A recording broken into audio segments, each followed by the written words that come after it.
Hey guys, so we're gonna talk to you briefly about something that's kind of relevant to me today because I just bought an iPhone.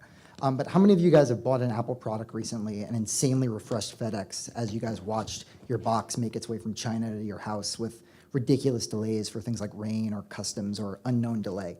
Well, Kirk and I are gonna talk about our own insane sprint to do the very same thing from Canada into the United States. Sounds easy, but really, really wasn't. Clevertech is a lean product development organization. We're based in New York City, but... And I'll talk quickly about Dicom. We've been around, it was a Quebec startup that started up 60 years ago delivering packages when our post office shut down. We decided to deliver on their behalf and have been around in Quebec ever since and have since expanded into Ontario, Canada. Shipping looks really easy, right? You just throw a package on a truck and it gets there, but it's way harder than it appears. Weather, governments, even things like traffic accidents can totally blow up your shipping experience and make sure you never get your package.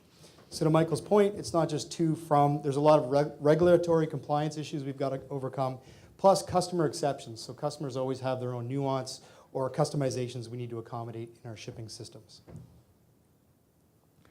To make things even more complicated, the shipping industry is super, super old school. So our developers were always on old school technologies.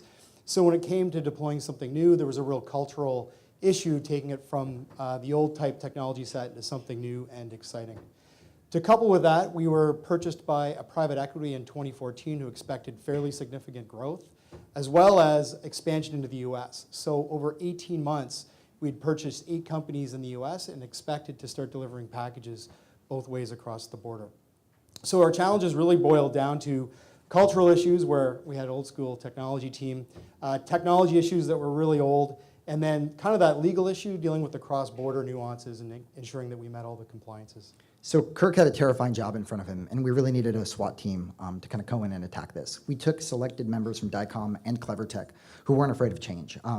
At Dicom, this was harder than both of us expected because, quite frankly, people there really didn't like anything new. Right away, we had a communication challenge. Half the team were learning English as we went. They all spoke French. Quebec is like that. I learned that on the fly. We had to find common ground. We had to build background about shipping fast. I didn't know anything other than FedEx always delayed my packages. And we had to spend a lot of time in warehouses. I'd never been in one before. Plus, sales had given us a pretty intense request of making sure our shipping system was better than the competition. So we mentioned FedEx. It had to be better than FedEx or UPS. So to do that, we really had to get tight with our customers to make sure we're doing things right. Coupled with that, our CEO said 4 months. That's all we got. These things take about a year to 2 years. We had much less time. So getting our customers in the room and making sure we built what they wanted right the first time was one of the most important challenges. So things got interesting when Kirk rented the party room at an all-you-can-eat Chinese restaurant buffet in Montreal. Weird venue, but it worked. We got all of Dicom's major customers in the mix, and we actually allowed them to yell at us and talk to us about why everything we did sucked right then. We committed to adapting to their requirements as it changed. The Canadian and American government repeatedly contradicted themselves and kind of, repeatedly make us facepalm ourselves over and over again. And we kept having to adapt to these really rapidly changing requirements, all while getting aggressively angry feedback from both Dicom staff and Dicom customers. Things like, you guys sucked, things like, this is a piece of crap, things like, I liked it better the old way were totally common, but there were long emails, and we kept having to look for the good news and the good tidbits in these really long, angry missives. We also looked for ways to put a smile on these really angry, anti-change customers, looking for things balancing wants versus need and ways to create marginal utility for these customers. An easy win for us was text message-based shipping notifications, which is new for Canadian shipping. So we had a global team with a global perspective, which worked really well. The other big thing was, although the hate mail at first was really uncomfortable with our customers, it ended up being the one thing that helped us bring the product to the market a lot faster. Other things that were really cool was, innovation happens in weird places.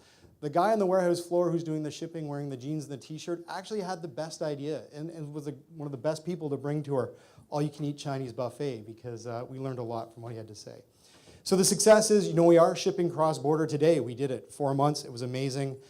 We've integrated into things like mobile device and into Apple TV, which is pretty cool. So we are leading the industry in those respects. But, there is some other big gains for us where it took 8 hours to install a shipping system. Now it takes 5 minutes. The hardware set we need has dropped from $500 US down to $75 US. So This approach we're going to use does not stop here. It's going to be inherent in all our technology moving forward. Thank you. Thanks, guys.